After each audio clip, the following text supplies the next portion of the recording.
Sally jarang menyampaikan ini di sesi lain, tapi mungkin ini adalah waktu yang baik juga Mbak Ayu, Sally izin bahwa kalau ada orang yang berpotensi untuk membenci Pak Anies, Pak, maka boleh jadi Sally adalah salah satunya. Karena Pak Anies ini pernah jadi rektor di Universitas Paramadina yang saat itu Sally ingat sekali meminta rekomendasi Bapak untuk melanjutkan pendidikan. Bapak mengokekan, dan selang beberapa tahun, 1,5 tahun lebih sedikit, semua syarat sudah dikumpulkan dan Bapak sudah jadi menteri saat itu. Ketika semua syarat sudah cukup, saya minta ke Bapak dan Bapak menolak itu, Pak. Alasannya adalah khawatir itu akan jadi tindakan yang tidak integritas terhadap posisi Bapak. Awalnya saya sangat kecewa.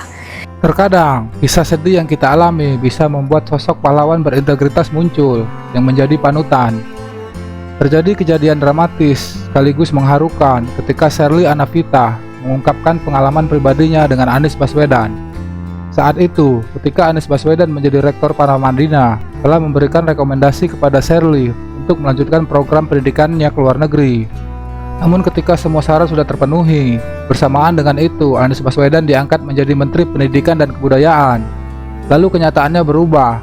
Yang tadinya Sherly mendapatkan persetujuan dari Anies Baswedan, tiba-tiba Anies membatalkan rekomendasi itu dikarenakan menyangkut integritas Anies Baswedan yang waktu itu dekat dengan Sherly Anavita dan mahasiswa Paramadina yang lain waktu Anies menjadi rektor di sana. Itu kan ucapan Pak Anies sendiri, Pak.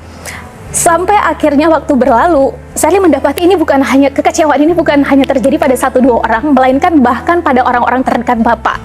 Karena Bapak sulit sekali diajak cawe-cawe, Bapak sulit sekali diajak bagi-bagi kekuasaan. Dan setelah kejadian itu, Sherly Anavita menceritakan bahwa dia sempat sangat kecewa kepada keputusan Anies Baswedan. Namun lambat laun, Sherly menyadari bahwa Anies adalah sosok yang sangat berintegritas, serta tidak bisa diajak cawe-cawe dan bagi-bagi kekuasaan. Inilah pengakuan seseorang yang mengalami kisah langsung dengan Anies Baswedan. Salut! Akhirnya Sherly sampai pada titik, ternyata politik itu bisa bermoral ya.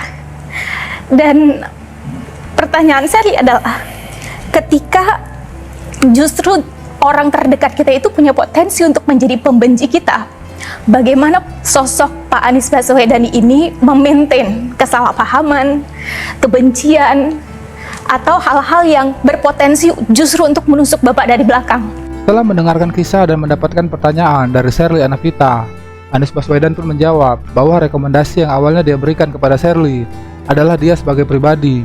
Namun setelah dia diberikan jabatan sebagai Menteri Pendidikan dan Kebudayaan, maka yang memberikan itu adalah jabatannya sebagai menteri. Oleh karena itu, wewenang dan jabatan tidak bisa digunakan dengan sesuka hatinya, apalagi untuk orang-orang terdekatnya. Jadi ketika kita memegang kewenangan, maka kita harus memastikan bahwa kewenangan ini digunakan dengan benar. Ketika saya menuliskan sebuah statement rekomendasi, saya belum punya jabatan, itu adalah saya sebagai pribadi. Ketika saya memegang jabatan, maka yang menulis itu adalah jabatannya. Dan itulah yang kemudian saya jaga, supaya proses integritas itu muncul. Tapi memang ketika keputusan-keputusan itu dibuat, sering membuat orang merasa, lah buat apa punya kekuasaan kalau nggak dirasakan manfaat oleh lingkar-lingkar terdekat. Saya bilang kewenangan itu harus dirasakan oleh semua. Dan harus ada usaha menjaganya. Memang itu kemudian sering menimbulkan perasaan tidak nyaman, sering menimbulkan perasaan karena kebiasaan kita kalau sudah dapat kewenangan, ya kewenangan itu dipakai dengan bukan sewenang-wenang, tapi ya dengan bebas gitu. Saya ingin menjaga itu. Lalu Anies melanjutkan tentang permasalahan ini sangatlah tidak mudah, meskipun dia harus melakukannya, karena memang seharusnya seperti itu. Dan ia berdoa kepada Allah Subhanahu wa Ta'ala agar orang-orang tersebut dimudahkan dan diberikan hati yang ikhlas untuk menerima semuanya. Lebih lanjut, Anies menambahkan bahwa ia bangga dengan Sherly Anavita yang dulu membutuhkan beasiswa. Kini ia mampu untuk terbang sendiri tanpa bantuan dari Anies Baswedan. Inilah hikmah di balik kesedihan.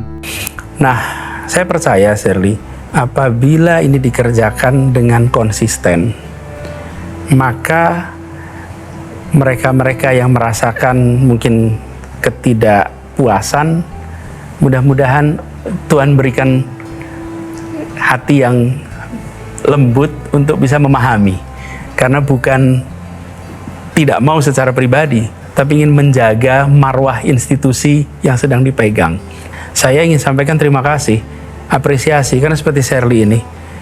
Jadi Shirley ini adalah seorang anak dari Aceh yang mendapatkan beasiswa di Paramadina untuk kuliah selama 4 tahun full dengan full scholarship dan highly selected. Jadi sedikit sekali yang bisa dapat beasiswa ini sampai tuntas, dan selesai itu dia menjadi anak muda yang berpengaruh di generasinya.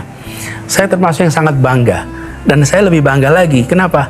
Karena dia mendapatkan itu semua tanpa ada tanda tangan Menteri Pendidikan dan Kebudayaan, tapi dapat itu semua karena dia sebagai pribadi. Saya mencintainya sebagai anak muda Indonesia, dan saya percaya bahwa dia akan bisa take off terbang walaupun tidak harus pakai sayap dari tangan Menteri Pendidikan.